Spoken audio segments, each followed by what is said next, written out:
Well, UCD really appealed to me because it is full of creative people.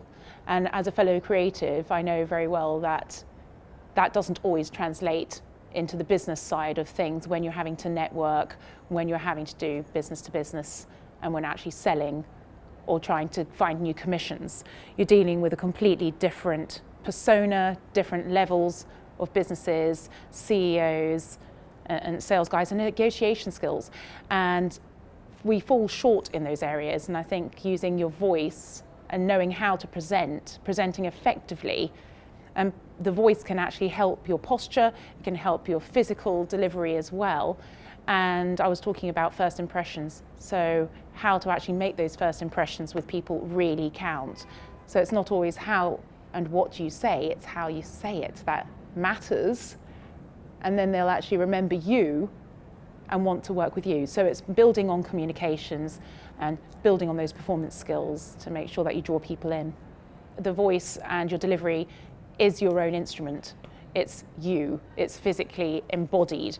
Once you learn how to command your voice, use it effectively, it'll actually give you personal body and vocal confidence.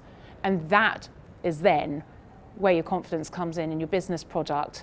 So I come at it from a different way. There are two sides to that coin where it can be beneficial, but also the way you communicate with people in your personal life or in your professional life is something that none of us can avoid.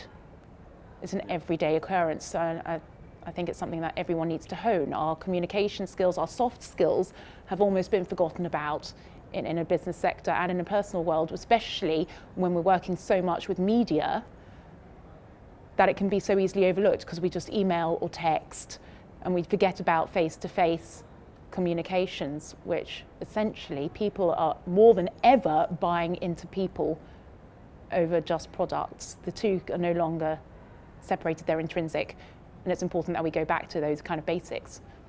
I'm an absolute advocate of transparency. I think a lot of the times we meet people in a professional environment where we think we're talking to a persona. You don't feel that it's authentic.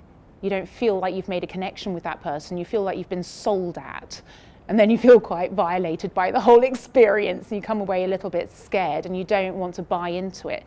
The more you can be yourself, the more you actually relax into your own personality. Be animated, be expressive, be passionate, and maybe strip away a bit of the corporate side of things to allow your personality to shine through, because you're storytelling. Essentially, everything you're doing is you're telling a story, and you want people to engage in that story and believe your story. So if you sell them yourself and you can be a little bit more exposed, and it's a very scary thing to do, then I think we'd all see bigger results in our businesses as well as in our personal lives.